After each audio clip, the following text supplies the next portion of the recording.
Hi everyone, I am super excited to bring this to you because A, we haven't done a lot of library science articles, it's mostly been AI, and also because Kristin Antelman is saying a lot of what I've been thinking, especially now that we are back up against the wall of trying to figure out whether or not I want to renew my AOA membership for another year. I think I might be at the career point where I can finally say, you know what? This isn't working out for me anymore.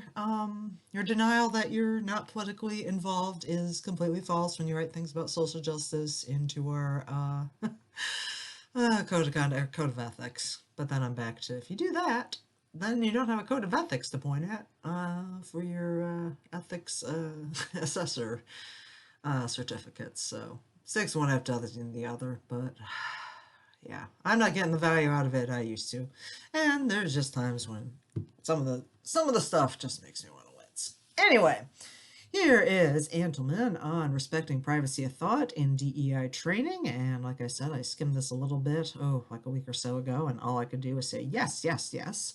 So here we are. The privacy of library users is a foundational library ethic and is reflected in libraries' professional practice across all library types. Librarians also understand that remaining responsive to our communities means being culturally aware. In recent years, these two theoretically compatible priorities, upholding privacy and strengthening cultural competence, have, in practice, come into conflict due to DEI training's precepts, which embrace an approach to cultural competency that fails to respect library workers' privacy of thought. Now that's a good opening shot, girl. All right. The ALA issued two guideline documents a decade apart to support library workers in the development of cultural competency skills. Diversity Standards, Cultural Competency for Academic Libraries in 2012, before my time, and Cultural Proficiencies for Racial Equity, a framework in 2022. Well, I guess it was, 2012 was the transition when I was still like hoping to be an archivist and work in a cultural heritage institution and not at a college necessarily. Anyway, I went where the work was. Comparing the two documents, it demonstrates how academic library cultural competency training moved from being anchored in library values and services to engaging with contested social and political topics that probe and challenge the personal views and beliefs of individual library workers. Managerial organizational control practices commonly seen in academic libraries can exacerbate threats to workers' privacy. When library administration respects the separation of public and private spheres, it defends its library workers' privacy, upholds the library values and principles, and enables the library to be effective in its mission. Privacy of thought and cognitive liberty. And even before I start reading your things, Antelman, I'm going to say right here and right now the thing I keep trying to preach so many times to so many of my progressive friends. Like, there is a thing in America, at least I can't say for anywhere else in the world. I've only lived in America. Very proud of that. There's a right to be wrong, as I keep saying. Like, as much as you may hate how someone is racist and idiotic and what have you, they are still allowed to think that way, whether or not you agree with them. And theoretically, if equality and everything is the best way to go, we will all adopt that idea anyway, because the idea will win out, and the people are like, no, everybody's stupid, we have to force them into this, and there you have Soviet-style communism yet again. So, once again, let's all just acknowledge, everyone, that people have a right to be wrong.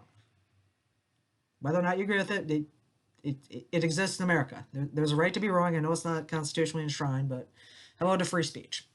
Anyway, privacy of thought is an instinctively understood concept because everyone experiences it every day. Most would consider being forced to share private thoughts an invasion of privacy. In this way, the idea that privacy of thought should be considered a human right feels intuitively correct. How this intuition is reflected in society via laws and culture, however, is inseparable from the influence of Enlightenment ideas about how we understand individual liberty, as well as the realms in which society has an interest and those it does not.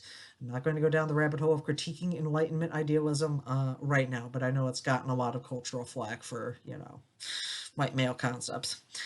These ideas originate in the West, but they are not, of course, only Western ideas. They are universally accessible and are the foundation of international human rights law and advocacy. Freedom of thought and conscience were introduced as human rights in the United Nations Universal Declaration of Human Rights in 1948, which declared in Article 18, everyone has the right to freedom of thought, conscience, and religion. And in Article 19, everyone has the right to freedom of opinion and expression. This right includes freedom to hold opinions without interference. interference. Developed with the leadership of Eleanor Roosevelt, the unifying non-religious language of the UN Declaration has served as the conceptual and moral foundation for defending human rights ever since. So yeah, there's an international perspective. Thank you, Antelman. Like I said, I'm just a dumb yank. We have a right to be wrong here, in my opinion. Freedom of thought is an irreducible, a philosophical, moral proposition about the meaning of freedom itself. Bois writes, the right to control one's own consciousness is the quintessence of freedom. If freedom is to mean anything, it must mean each person has an inviolable right to think for him or herself. It must mean at a minimum that each person is free to direct one's own consciousness, one's own underlying mental processes, and one's beliefs, opinions, and worldview. Right on, right on. Yeah, a more process meaning of freedom itself. There's also bodily freedom, but again, I'll try to avoid all my rabbit holes of things that come up. Free association with your ADHD friend. Freedom of thought, i.e. protecting the inner sphere, and freedom of speech, protecting expression of thoughts, are complementary, as in they match together. As Bublitz writes, in human rights theory, the freedom to hold opinions without interference is intimately tied to the freedom of their expression. Whereas freedom of speech and expression is restrictable on various grounds, the protection against interferences with opinions is considered absolute, i.e. does not allow for exceptions. Because privacy of thought precedes expression, it is, by definition, even more fundamental to democracy and a free society than is freedom of speech. I love that. I love that. Yes, yes, because you can't express anything if you can't think it, in theory. We won't go down people that parrot slogans. In America is also linked to other essential freedoms, including freedom of and from religion, where they exist. Legal protections for freedom of thought and related freedoms give citizens the tools they need to defend their human rights. Richard's rights of freedom of thought at the level of law. If there is any constitutional right that is absolute, it is this one, which is the precondition for all other political and religious rights guaranteed by the Western tradition. Collectively, these freedoms are linked by the concept of the right to privacy. While the word privacy does not appear in the Constitution, the Supreme Court has long found implied protections for it since the, quote, right to be let alone, quote, was defined by Justices Warren and Brandeis in their 1890 article, The Right to Privacy. Privacy is an essential legal concept. In an open society, the boundary dividing public from private must be widely understood and accepted both by individual and the state as it relates to the balance of power between the state and the individual. Bois elaborates on the legal protections for freedom of thought by dividing them into three rights. The right to keep your thoughts and your opinions private, as in to not be forced to talk about, what sort of thought crime you're committing. The right to not have your thoughts and opinions manipulated, so, if you want to be wrong, you can continue being wrong. And the right to not be penalized for your thoughts and opinions. Like, you're wrong, but it's not going to hold you back somehow. That last one I'm not so sure about, but the other two definitely. These are all privacy rights. Violating any one of the three rights violates a person's freedom of thought, as the right of each person to autonomy over his or her own mind and thought processes is central to First Amendment jurisprudence. People must be treated as ends, not means. So yeah, I can kind of see that, the freedom of thought, basically like against propaganda and stuff. I don't think we have that now, though. Like, the autonomy to his or her own mind and thought process. I'm sorry, I was trying to hear the right to keep your thoughts and opinions private, the right to not have your thoughts and opinions manipulated. Yeah, I think we've already lost that with the way advertising works, but I'm glad we're pushing back on it. Legal protections for privacy of thought are thus a bulwark against instrumentalism, that is, prioritizing social or political uses of people over inherent self-determination. Yeah, that's also not good. Legal scholars have also elaborated the related concept of cognitive liberty. As defined by Farahane, cognitive liberty encompasses freedom of thought and rumination, the right to self-access and self-alteration, and to consent to or refuse changes to our brains and our mental experiences. Can't put no chip in me. More generally, cognitive liberty, or a right to mental self-determination, guarantees individuals sovereignty over their minds. The goal of these scholars is to achieve enactment of a new international human right. Farani writes, recognizing an international human right to cognitive liberty would make it a clear legal priority to protect our mental experiences as much as our other physical ones. These goals are natural extensions of the elaboration of freedom of thought and conscience as human rights. Concepts of privacy of thought and cognitive liberty and the boundary between public and private life that they define serve as the conceptual freedom for foundation for human rights, but also for the legal protection for employees in the public sphere of the workplace. For example, the contractual relationship between employer and employee does not extend to the employer having access to an employee's private thoughts and beliefs, nor the right to attempt to manipulate or penalize the employee for them. Ooh, I like that. Indeed, one of the fundamental goals of labor rights activism since the Industrial Revolution has been to defend the boundary between public and private spheres and to protect the private sphere from encroachment by employers. It is a boundary that requires constant defense by workers even after having attained established precedents in law. Ooh, I like that too.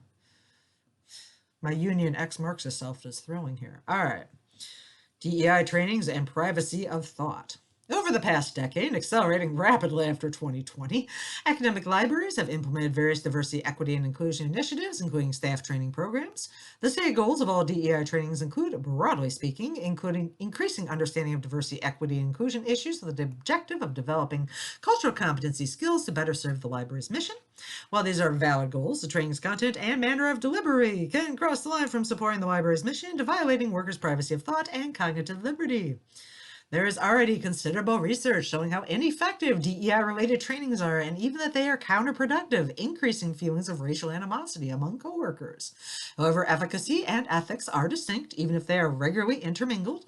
Akin to policy debates about state-sponsored torture, the argument that efficacy should be secondary to the question, is it the right thing to do, is a viable position to take on ethical grounds. Professional ethics, distinct from personal morality, defines the right thing to do in the workplace. DEI trainings risk violating privacy of thought when they mix and or conflate efficacy, ethical behavior, and personal morality. For example, if a training presumes that an individual's personal beliefs are linked via unconscious bias to negative outcomes in the workplace and that is therefore ethical for the employer to try to influence those beliefs, or if a training presumes a person's morality is so closely linked to reducing systemic racism that justifies intervention in the workplace, regardless of employer confidence in the idea that there is a link between personal morals of belief and bias or systemic racism, any training violates workers' privacy when it seeks to reveal, influence, or penalize someone for their morals or beliefs rather than their behavior at work. See, I like that. I like that. Because you could be like some sort of conservative Christian that's, anti-gay, but if you're not like, being mean to people at work, it shouldn't matter.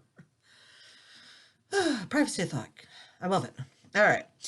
Identity-based DEI training engages with amorphous and ideologically laden topics such as causes of racial inequities and why dismantling white supremacy culture is required to eliminate them.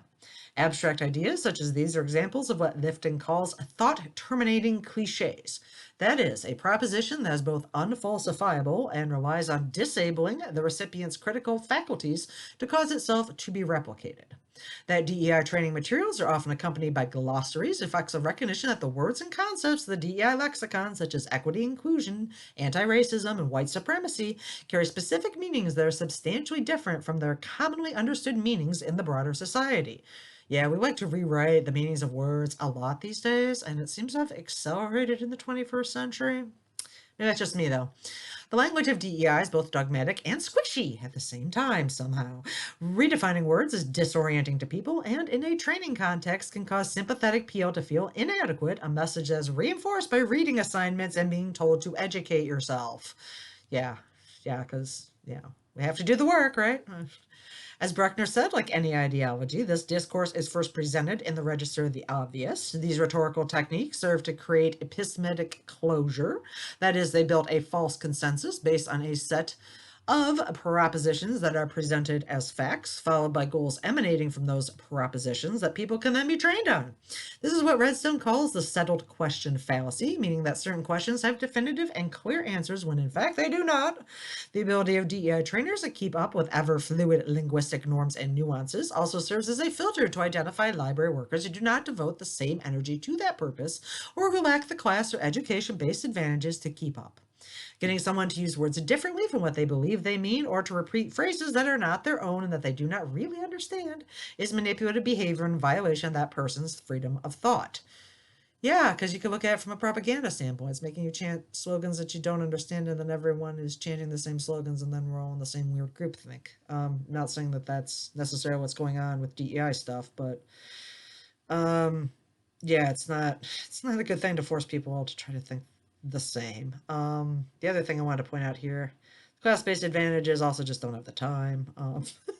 keep making new words for sexualities every day, I swear. Oh gosh darn it. I had one other thing here. Oh yeah, the false concern, the settled question. Right. Oh yeah, inquiring definitive answers. When of course they totally do not. All right. Oh, getting we use words differently from what they believe they mean. So yeah, I have a coworker who's also gay, and they were struggling with the whole pronoun issue because they happen to be an English liaison, instructor, major, etc. So using plural using plural pronouns for singular people is very confusing to them, and they finally accepted that that's okay, but they're like, we're not doing the neo pronouns. Like, come on, they're fun. No, there's some old school gays out there. Don't you worry. Let's go rural queer people, just mind our own business. Some aspects of DEI trainings also pose specific legal and compliance challenges for library administrators. Cultural proficiency states libraries must remain committed to collecting demographic information about the workforce, but must also adjust categories as constructs change with respect to racial and ethnic identity. However, doing so may conflict with law-based policies against discriminatory treatment of workers, as well as privacy rights. If active participation in DEI training is required or effectively required, compelled speech is potentially legally relevant as well, since the employer has material power over the employee. An example is the common practice of asking each person in a group training to state preferred pronouns, even if a participant does not agree with that practice. DEI trainings may also be legally vulnerable as ideological content or captive audience meetings. Interesting. Okay, labor law dictates the employer may not coerce a workplace ideological listening. I like that. Okay, so they can't like force you to sit and be brainwashed. I wish I had known that before I worked at ITT Tech, because I had some interesting belly of the beast meetings we had to have at the end of every semester. That yeah, if I if I had known that, I would have totally fought back. Several states have enacted worker freedom acts to protect employees against being forced to attend a workplace captive audience meetings and engage in political or religious proselytization. So, you can also work for religious employers who tend to be remarkably tolerant. Yeah. I just haven't applied to religious colleges because a lot of the sections on like, where do you go to church and who do you talk to? I'm like, no, I'm good. I just assume you're not going to want me without that. Any training program that asks that you look within yourself and change your deeply held beliefs or prejudices is entering a worker's private mental space. The most common example is training on unconscious or implicit bias. Leaving aside the extensive and at best inconclusive research about what unconscious bias is and how it can be measured and whether it predicts behavior, an employee's unconscious beliefs are not an appropriate concern for their employer. In the workplace, employees should not feel pressure to share or interrogate anything about their inner selves or beliefs for the simple reason that those are private. Boundaries, people, boundaries! The 21-day challenges some libraries and universities implemented in the summer of 2020 reflect the idea popularized by Robin DiAngelo that not thinking or talking sufficiently about racism was itself evidence of racism. Yeah, I was trying to get one of these going because I'm on the DEI committee at my library, and I do think it would be useful if people wanted to do it. I ended up being like the only one of our group that was like test driving the one from United Way of like Southeast Michigan, and I still have my journal. It's like in the front part of my current notebook. But yeah, there was a lot of interesting stuff. I just kind of stunk because I was like at a conference. I ended up spending like a couple hours a day reading that stuff in addition to like going to the conference, which was a little much. But yeah, I was just point I was the only one that did it. But I thought it was good personally. But again, you have to be down for that. For example, at University of North Carolina at Chapel Hill's 21-day challenge stayed until we learned to talk about race even in a work environment. We are complicit in complacency. Complicit in complacency. I think you just used the same word twice, but whatever, okay. And upholding oppression. And the training included the prompt, reflect on a time in the work environment you chose to avoid discussing race, what kept you from speaking, anxiety, fear, frustration, fatigue, or perhaps privacy. The staff exercise also asked library workers about their reading choices, what are the last 5 books you read, and what is the racial mix of the authors. That is private information, which no employer, but especially a library, should be either explicitly or implicitly judging its employees. Come on now. Y'all don't like it when I like ruffle through freaking the whole shelf just to see what people are reading. I think you give us, the same courtesy. All right, another example is in a self-assessment component of DEI training at the University of Virginia, in which library staff are given a questionnaire that asks how often they demonstrate 96 DEI-related competencies on a scale from rarely, in all cases this ranking would interpret as either ignorant or morally bad, to almost always educated or morally good. For example, one question read, if a white colleague tries to shift the focus to one of their marginalized groups, I effectively acknowledge the dynamic and redirect the conversation back to race and racism. You sound like a fun coworker. Suggesting a redirection back to race and racism here implies other marginalized groups are not appropriate DEI topics. Yeah, being queer, not worth it. Another question was, I'm aware of the racist biases, assumptions, and stereotypes that impact my thoughts, judgments, decisions, and actions. A statement that implies your prejudice exists whether you acknowledge it or not. And even if your employer does not see your responses, these 96 questions are presumptuous and invasive. In asking a person's thoughts in this way violates privacy of thought, not to mention being an unhealthy mindset for employee and employer alike. Respecting library workers' cognitive liberty means recognizing and respecting their privacy rights by not asking morally loaded questions about personal reading, thoughts, feelings, and attitudes. I could see that. Okay, yeah. While the concept of identity as addressed in DEI training is directly related to interference or not with workers' privacy, identity-centric trainings essentialize identity by generalizing about broad and poorly defined categories within which there's clearly such a great diversity of opinion as to render any generalization a political argument rather than information or insight. What a person thinks about their own identity is particular and complex. It spans their private and public lives. What anyone chooses to share about their identity is a personal decision. Identity inheres in the individual, of course, but is informed by personality, family, community, culture, religious background, plus innumerable other factors. While identity has meaning in society, apart from what an individual may choose for themselves, it is presumptuous and instrumentalist to employ someone else's identity as you happen to perceive it in a workplace training. Yeah, I can. Okay, another side jaunt.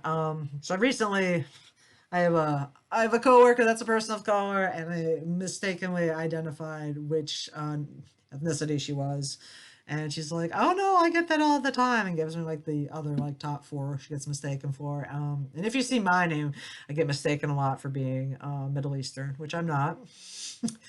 But yeah, it was interesting. She's like, I'm not offended by it. I'm like, okay, because now I feel bad. I've been thinking, you were a Latina for so long, and now it's like, oh, okay, never mind. This is why, like, I try not to bring up any of this because you're just a cool person. I don't really care what your background is. Not that I don't care, but you know what I mean. It's not the greatest thing we talk about. We spend more time talking about work and art.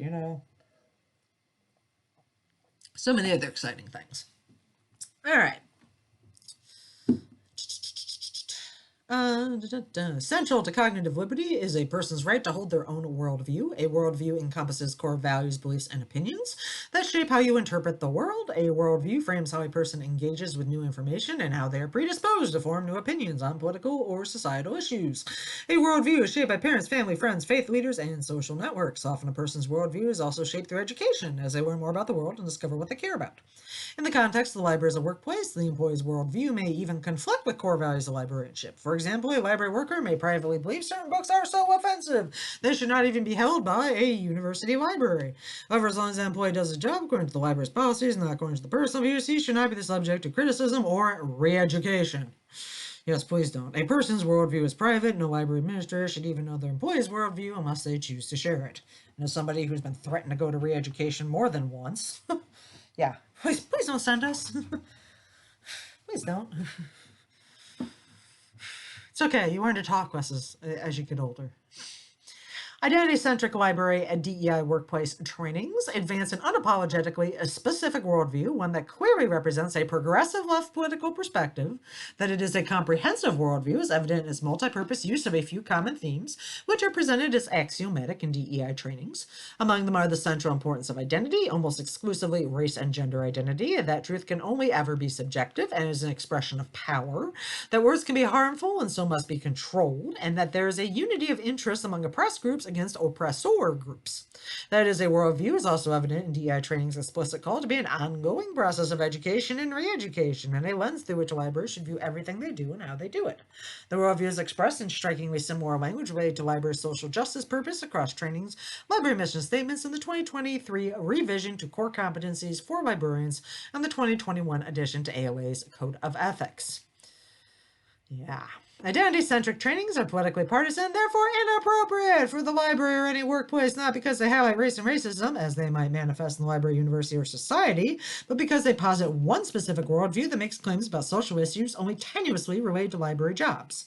For example, the DEI definition of equity as providing cultural proficiencies for racial equity, a framework, includes specific institutional and public policy strategies to prioritize equal outcomes over equality of opportunity.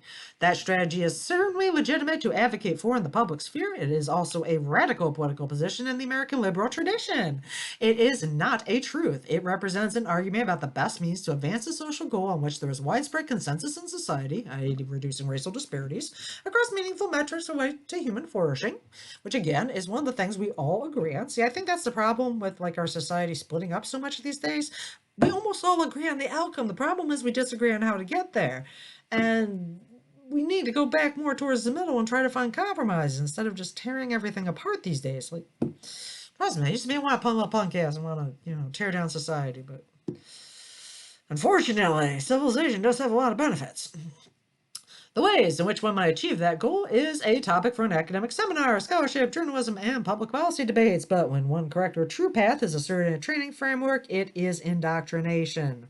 This is contrary to library professional practice around inculcating critical thinking skills in students. It is not ethical to ask library workers to sit through training on topics that are politically charged and that are not concretely related to either the work of the library or rules for workplace behavior.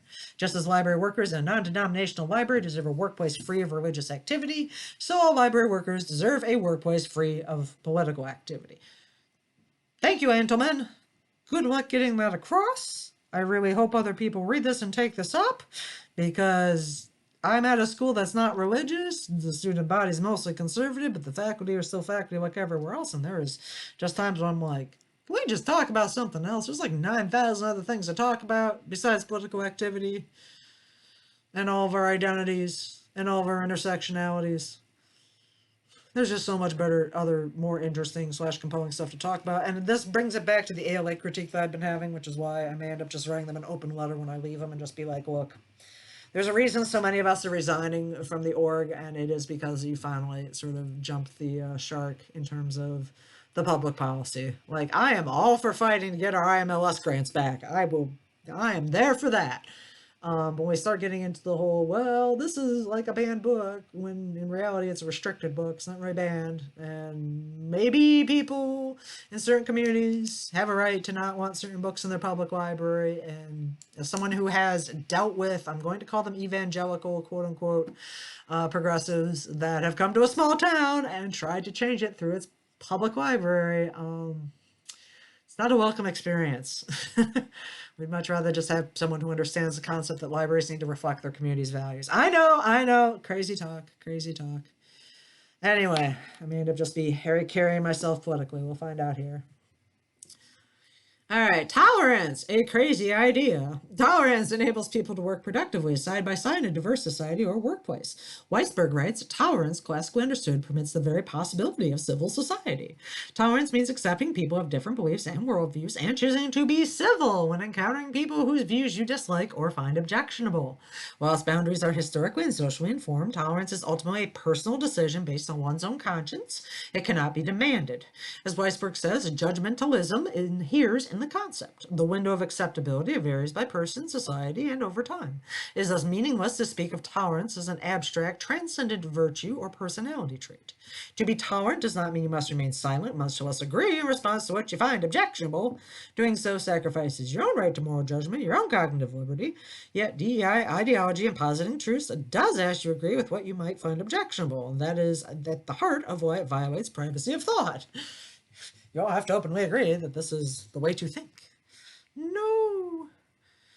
As Gerbert, Bungeler, and Heinitz write, the term tolerance has come to imply the demand to appreciate dissimilar values as positive and to endorse them.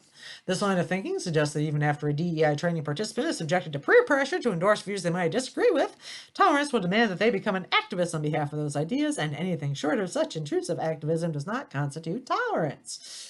This reminds me a little bit of the newly converted, but maybe that's just because I hung out with evangelicals and J-dubs and other folks too often. Cultural proficiency says each person, regardless of title or position, has the power to influence their community by modeling anti-racist practices, advocating for BIPOC communities, and becoming actively involved in committee work, leadership, and the governance of library associations. Equating activism with tolerance is, in fact, the opposite of tolerance. In most cases, it is coercion, enforced by social norms or fear of losing one's job. Ding, ding, ding, I'm all on there. As the freedom to not listen arises from the freedom of thought, support for tolerance in a training situation should mean any individual could easily object or silently opt out without the presumption that they are intolerant or racist. This may not be true in typical DEI trainings, however. As Kaiser notes of the culture of participation DEI training, exposure is always thought to be virtuous and privacy always implies having something nasty to hide. Oh, yes, communism, here we come. Soft coercion in the name of tolerance or inclusion is not simply disrespectful of the individual, but damages the social fabric of the workplace because it can lead to negative consequences beyond the training. If it is considered unacceptable to opt out or remain silent, the reality of differences, of beliefs between people, and tolerance of those differences has the potential to become an impulse to remediate wrong thinkers' misguided beliefs. As Giebert et al. Write, this transformation from the demand to bear to the demand to endorse increases the likelihood that people consider any non-endorsement of different values intolerant and socially sanction it. And then we get some of the behavior we've been seeing lately from certain progressives who are like, no, no, no, no, no, you gotta act up because they're all people who are gonna kick off the next war, if you know what I mean. Jelly bean. And we're not. Some of us are just tired of hearing it. And yes, we were raised to be colorblind, and now you're all asking us to. Anyway, what the concept of tolerance can do is serve as grounding for an ethical path to diversity training that respects privacy of thought. What Gerbert et al. Termed the tolerance-centered diversity model aims to protect social and personal identities from potential imposition that arise from some trainers of manifold dogmas. Tolerance-centered diversity trainers abstain from making superiority claims or using language that's emotionally manipulative. They exhibit epistemic humility with the goal to seek to find out what people think rather than impress upon them what they can think, and they do not give greater moral weight to the opinions of people with some identities over others. Most importantly, they communicate the need to interpret one's own values as preliminary, socially constructed, and historically contingent, rather than as definitive truth. This model was characterized by Lukianoff and Haidt as common humanity approach as opposed to common enemy. As described by Montiel, overall, common humanity training is concerned with actions and not personal thoughts. It does not draw workers into topics unrelated to the library. Instead, it unites workers behind their common purpose in doing the work of the library. In other words, it respects the library workers' cognitive liberty by design. Tolerance-centered or common humanity training does not violate privacy of thought because its starting point is the recognition that each person holds beliefs and values that are uniquely their own, that may or may not be predictable based on their visible identities, and they're ultimately not relevant to creating a well-functioning library. Yes, because we can agree to behave in certain ways, whether or not we need to think the same way. Cultural competence. The ideological transformation of DEI-related library training is evident when comparing the two documents ALA published a decade apart relating to cultural competency skills development. ALA's A&CRL addressed the application of the concept of cultural competency to library practice in its 2012 document, Diversity Standards, Cultural Competency for Academic Libraries. 10 years later, in 2022, A&CRL rescinded those standards in favor of a new document, which is developed by a joint ALA Association of Research Libraries Task Force, Cultural Proficiencies for Racial Equity, a framework. The new framework, like its predecessor, is intended to serve as a resource for trainings and other cultural competency-related programming in academic libraries. The term cultural competency emerged in the 1990s, largely supplanting the terms multicultural competence, cultural diversity, and diversity awareness. As defined by Mestre, cultural competency is a developmental process that evolves over an extended period and refers to an ability to understand the needs of diverse populations and to interact effectively with people from different cultures. A&CRL's Racial and Ethnic Diversity Committee, which authored the 2012 Diversity Standards, adopted the definition of cultural competence used by the National Association of Social Workers. The selection of this definition was apt as it is well aligned with library values and mission. The definition of cultural competence was a congruent set of behaviors, attitudes, and policies that enable a person or group to work effectively in cross-cultural situations, a process by which individuals and systems respond respectfully and effectively to protect people of all cultures, languages, classes, races, ethnic backgrounds, religions, and other diversity factors in a manner that recognizes, affirms, and values the worth of individuals, families, and communities, and protects and preserves the dignity of each. I could get behind that. That seems doable, says the person who is still recently graduated and not quite a librarian. Embedded in the cultural Embedded in the cultural competency concept is, self-evidently, the concept of culture. Montiel overall, in writing about cultural competency, defines culture as acts and activities shared by groups of people expressed in social engagements that occur in their daily activities. Diversity Standards defines culture as customary beliefs, social forms, and material traits of a racial, religious, or social group, of shared attitudes, values, goals, and practices that characterize an institution or organization. These definitions use clear language that show library trainers and workers why the development of cultural competency skills is important for improving library practices and services. The definitions also point to the need for further sensitivity regarding privacy, such as respectfully protects and preserves dignity of each. Montiel overall characterizes the three domains in which library workers develop cultural competencies: cognitive, such as insights into and sensitivity to cultural differences; the interpersonal, desire to know, interact, and communicate; and the environmental, language, transportation, and housing. Her framework, which is used in diversity standards, identifies concrete goals reflecting cultural competence, such as responding to the information needs or service model expectations of non-English speakers, enabling physical access to libraries, and offering culturally relevant programming. Because the overarching goal of developing cultural competency skills is to increase library use and improve library services, she stresses that cognitive, interpersonal, and environmental cultural competencies are most effectively developed not through training, but through engagement, that is, through individual interactions and embeddedness. This conception of cultural competency skills development in Montiel overall and diversity standards is outward rather than inward facing, is grounded in library practice, and does not encroach on library workers' privacy of thought. So what happened in the 10 years in between these two when things got tumbled up? An acknowledged risk of applying the cultural competency concept is stereotyping, also known as generalization fallacy, which attributes to individuals identified characteristics of the groups to which they belong or are presumed to belong, such as labeling a person as marginalized or oppressed if they are a member of a group that's characterized as such in some context. Leah Wilson et al. Write that social psychological theory and research has long warned about the potential pitfalls of overemphasizing social identity, including racial identity, in interpersonal or intergroup contexts. Multicultural training has been shown to lead to increased belief in race essentialism, with participants more likely to see outgroups as homogenous. Research has also found that individuals who received a high prevalence of stereotyping message expressed more stereotypes than those who received a low prevalence stereotyping message. Wow. One librarian interviewed for a study of cultural competency talked about how she mitigated the risk of stereotyping in her work. The only way to really combat unconscious bias is to try not to make judgments on who you're looking at or what their background is. Making generalizations based on a person's identity characteristics also violates the DEI intersectionality precept, denying the intersections between the various cultural categories such as age, gender, socioeconomic status, and ethnicity. In other words, it renders less visible the very difference to which cultural competency skills development aims to make library workers more sensitive. Montiel overall also discusses ways in which the common humanity approach can enable a training program to resist stereotyping, for example, by building cultural appreciation and ethic of care. She explains how it remains possible to discuss issues of identity in the context of library services using an individualist rather than a collectivist approach. No underlying theory is required because the goal is not to analyze or transform abstract systems and structures, but to build on workers' existing knowledge about to better understand their library community. Wow!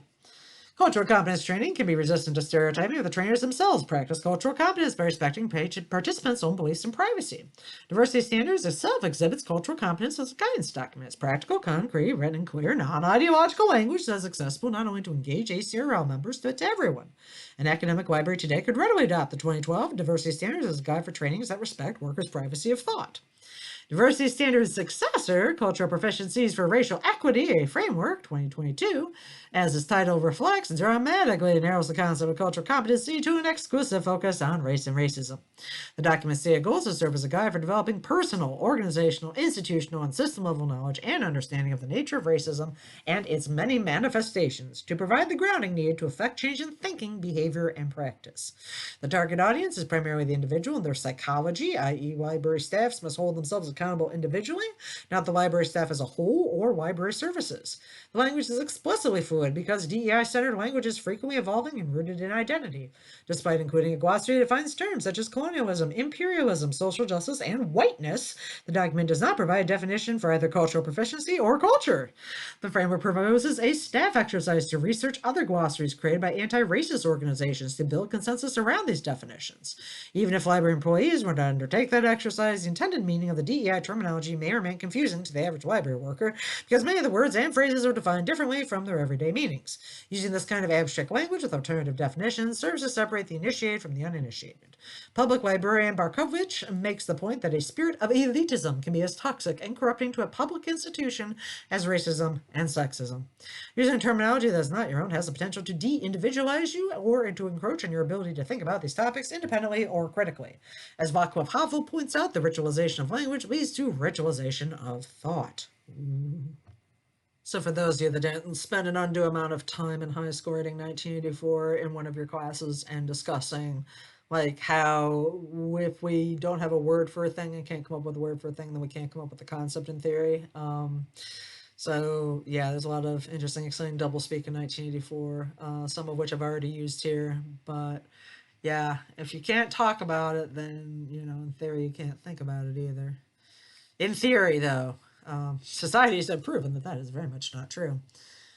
The methodologies of self-assessment section, cultural proficiencies, like other DEI self-assessments, violates privacy of thought because it encourages or requires workers to provide private information unrelated to library jobs. Staff are advised to take the implicit association test, an instrument designed to measure stereotyping because individuals have been conditioned to practice implicit, internalized forms of racism that we need to address. The goal is not to prevent biased behavior, however. The document correctly notes that the IAT is not intended to predict behavior, and research shows it does not. Instead, the stated goal is for library employees to take the IATs to identify power and privilege in the LIS profession. To advance that goal, however, would be an undertaking well beyond the means of a staff training exercise. Cultural proficiencies introduces a set of broad historical topics for engagement within a training context, for example, imperialism and colonialism, mass incarceration, disparities in access to healthcare, achievement gap in education, disparate outcomes for BIPOC populations. None of these topics has more than an indirect link to library work. The 4 competencies to be developed through the use of this framework, represented as a competency continuum, do not make the framework's link to library work any clearer. The competencies are awareness of racial identity, manifestations of racism, commitment to countering racism, and analysis of racialized outcomes. Compare those to competencies and diversity standards, all of which are related to library work, cultural awareness of self and others, cross-cultural knowledge and skills, organizational and professional values, development of collections, programs and services, service delivery, language diversity, workforce diversity, organizational dynamics, cross-cultural leadership, professional education, and continuous learning and research. In comparing the competencies proposed by the 2 documents, it is not hard to conclude that C&RL discard a practical and still relevant guide for library administrators and workers in favor of a framework that engages confusingly and ideologically with topics tangential to the library's workplace and that violate library workers' privacy of thought. Cultural competency is a desirable workplace training goal and is closely bound to the library objective of improving library services. Diversity standards states that libraries are to continue being indispensable organizations in their campus communities. They must reflect the communities they serve and provide quality services to their increasingly diverse constituencies. Diversity standards speaks the language of common humanity in Apaya's words, the identity that should bind us all. Because once again, there is more that unites us than divides us if we would all just look at ourselves and realize that. Stop falling for all this stuff where people use to screw us up and to make us all angry at each other instead of being angry at the people we need to be angry about. All right. Managerialism. At all workplaces, managers employ various types of organizational control. My whip noise needs to be better, sorry. Examples include culture management and concertive and normative control, each of which will be considered in the context of DEI trainings.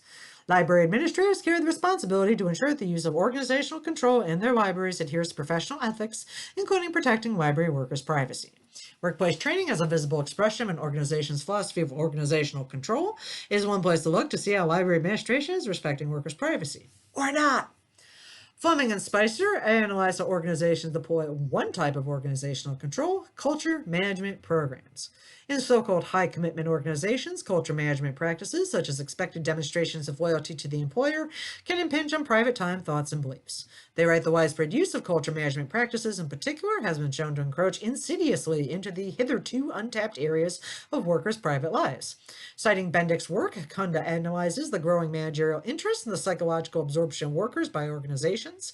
This represents a sort of creeping annexation of the workers' selves, an attempt to capture the norms of the workplace and embed control control inside members.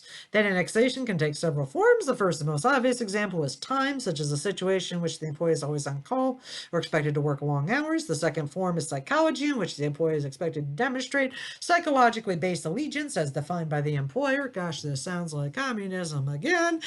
Sorry, don't mind me. DEI trainings, as part of a DEI-centric culture management program, may introduce time demands, but certainly introduce psychological expectations. Both demands on employees' private time and psychology blur the boundary between public and private spheres. In the Industrial Revolution, the development of the work-non-work boundaries is a reflection of the power relations that attempted to render labor more amenable to the production process. Over the past 2 centuries in Western countries, the public-private boundary was gradually negotiated in favor of employees through organized labor, pro-labor laws, and regulation. Taking an employee's private time or prying into her mind are predatory practices on the part of an employer. And actually, a lot of this, I keep mentioning the Industrial Revolution, so I have a feeling a lot of this, like, sphere division stuff, in addition to, like, the domestic sphere becoming women's thing, the public-private sphere, because originally, before we all became mass industrialized in factories, a lot of the handwork was done at home and like factored out to individual women and other family laborers that then would like return it to the main person who did the selling. So it's kind of interesting how we've like swung the pendulum from working out of the house and selling back to a central distribution agency to like working in a factory under one employer and producing stuff that way through mass industrialization. And now we're swinging back to where everyone wants to work from home, but then we're back to the whole public-private boundary, which I'm already violating by recording this on my work computer. No, it's fine. But yeah, it's interesting how all this has changed over time. So, when employers violate workers' privacy of thought, it can be counterproductive to the interests of the employer as well as the employee. Unsurprisingly, eroding privacy boundaries can lead to burnout, withdrawal, and anxiety. Employees in organizations that have strong organizational control report feeling intense pressure and invasion of their private life by corporate requirements, and in many cases, considerable personal suffering manifests in burnout and associated forms of despair. They can become cynical or resort to self-protective dishonesty as a way of blocking the colonization of a pre-given self. Cynicism disengages a worker from his job and colleagues from one another, but cynicism is also a sign that the worker is defending his cognitive liberty. Cynicism is a way of escaping the encroaching logic of managerialism and provides an inner free space for workers. When DEI trainers encounter cynicism or disengagement, the cause may be weak content or delivery, but it may also be participants defending their own privacy of thought. Even absent abusive practices, organizational control invites over-surveillance of workers because of the effort needed to enforce policy and compliance and to assess performance. Tracking attendance at trainings is one new data point, especially where participation is required or assessed in performance reviews.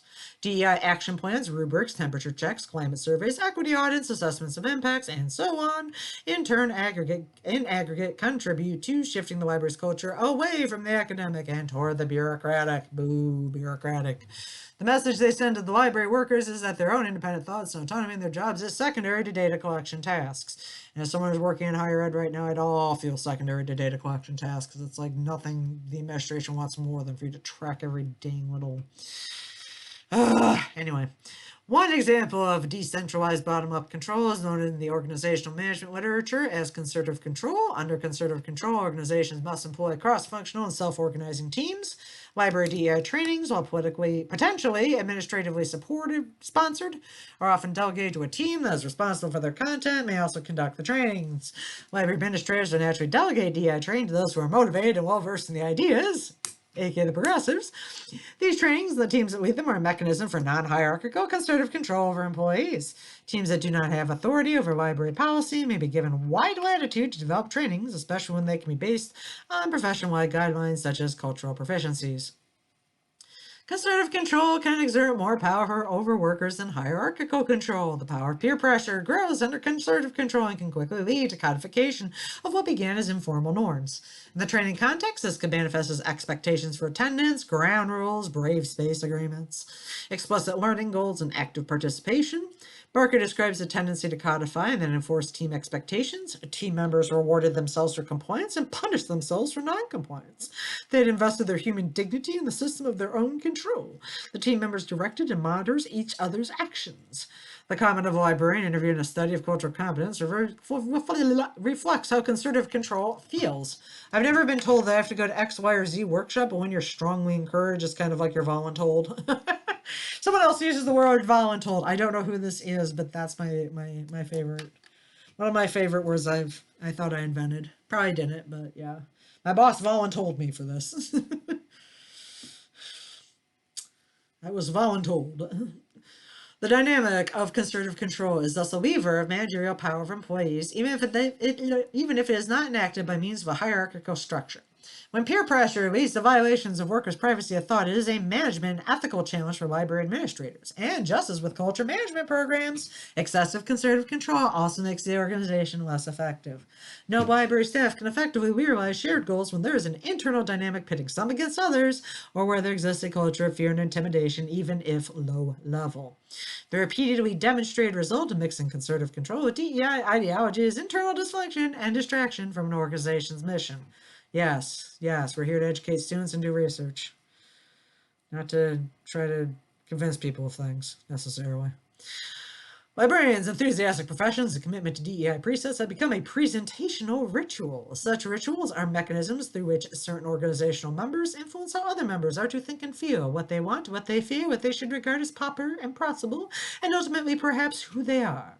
The presentation ritual serves as the third type of organizational control, which is normative control. Normative control is the attempt to elicit and direct the required efforts of members by controlling the underlying experiences, thoughts, and feelings that guide their actions.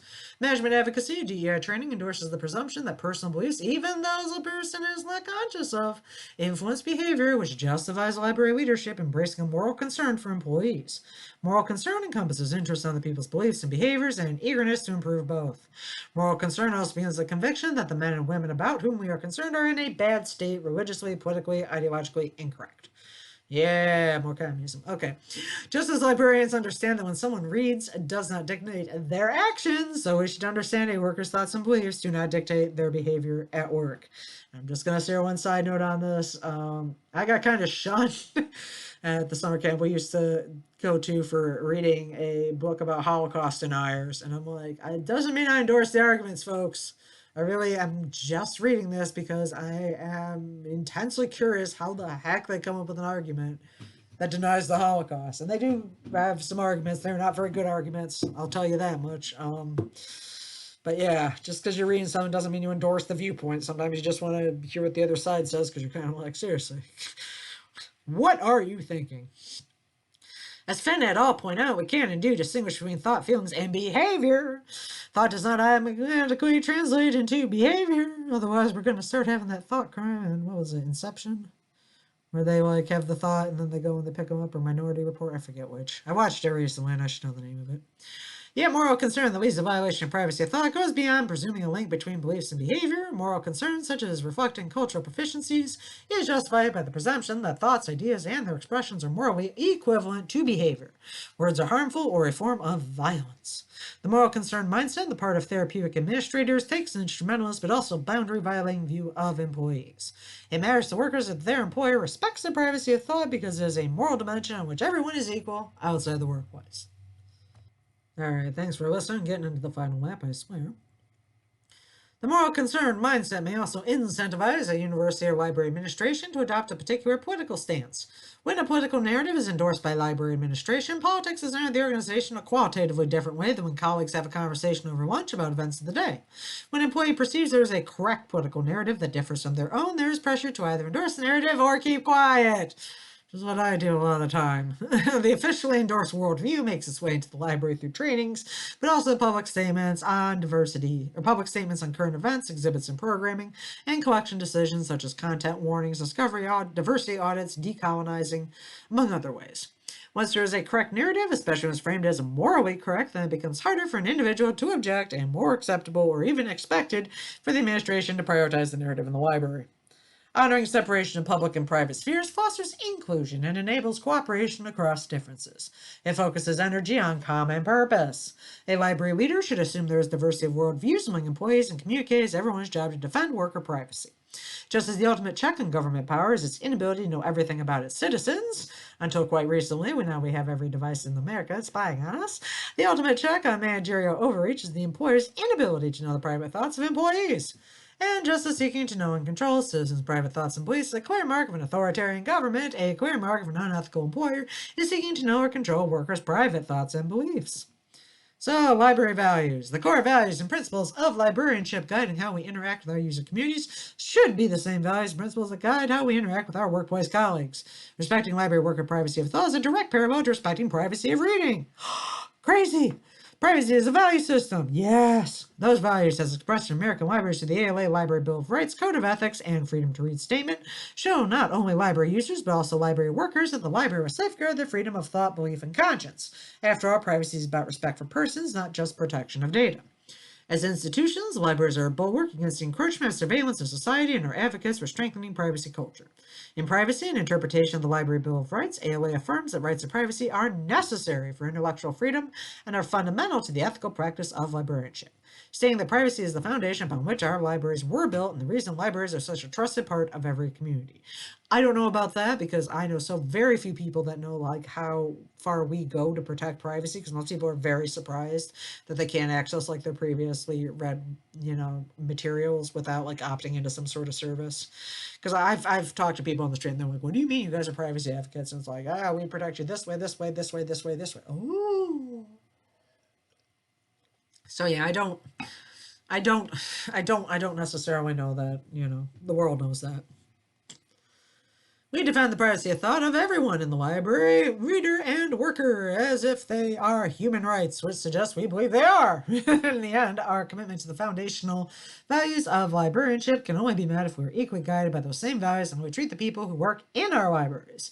Librarianship's ethic of privacy, just like the inherent moral autonomy of the individual, is a leveling idea. It stands independent of the power of any one individual and is equally deserved by all. Among those who work in the library, the ethical imperative to respect workers' privacy is greater for library managers because an employee has less ability than a library user to defend their own privacy of thought without regard for the personal consequences. Our collective responsibility is to support our libraries in providing ethical library service, which cannot be done without treating library workers ethically.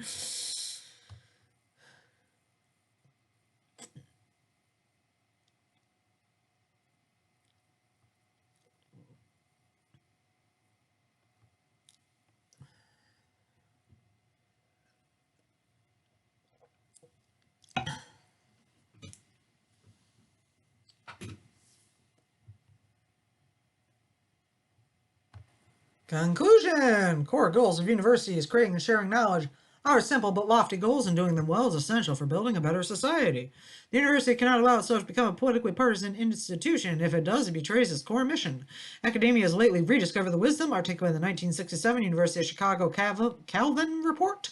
To perform its mission in society, a university must sustain an extraordinary environment of freedom of inquiry, maintain independence from political passions, and pressures. Like the university, the library is in a community with limited and distinctive purposes, which cannot insist that all of its members favor a given view of a social policy. Both universities and their libraries are long-lasting institutions that have evolved substantially in how they advance their missions, yet no institution can be long-lasting if the mission itself is co-optable by the people who work there at any given time. Social justice-based DEI trainings adopt a framework that argues there is only one true way to understand race and racism in America. In the library, there never is one true way to understand any complex social and historical topic. The library is an emergent space. Librarians do not tell library users or workers what to think. On the contrary, they are invited to use the library to figure out what they think and then to share it publicly or not. The library opens its doors to all and does not seek to undertake their moral education. Library workers walk through those same doors every day and should be accorded the same respect. Many people choose to work in libraries, participate in the mission of learning, exploration, thinking, and creating. Library workers are not only participants in the ethos in the library, but are charged with persisting over time. In exchange for that important work, they've earned respect for their privacy of thought to the same degree we defend it for all users of our libraries. So thank you, Kristin Antelman. I am very glad you shared this. All these wonderful thoughts, because it's very reassuring to know I'm not the only one that's like getting kind of skeptical here on this. Never mind. Cancel. I was just trying to figure out where this person was from, but I will probably have to look that up and stick that in the notes, because yeah, when I made this a lovely PDF from C&RL. It did not save page numbers or any exciting footnotes because I think all this is just the references, which I know nobody wants me to see. But yeah, notes. Couple of notes, but not a lot. Oh, that's right. That's also because I truncated the notes because I was like, I don't need all those extra pages. Silly me. Anyway, thank you so much for presenting this or writing this up, Kristin Antelman. You're not the only one thinking these things, and I'm glad somebody else has the chutzpah to write it up because there are times when I'm just like, is this a good idea? Like, should we really be doing this? Is Drag Queen Story Hour like the hill we all want to die on? Because I don't necessarily think it's the hill we should be dying on, guys. I think we need to like back up 5 steps and reflecting our core purpose as libraries and cultural heritage institutions. Like, yes, I get everyone, can contribute to changing the world, but maybe not make that like every day's goal. Maybe just get people resources. I don't know. Crazy talk, and I've run way over time. So thank you for participating or listening. And if you have thoughts on this, please leave them below.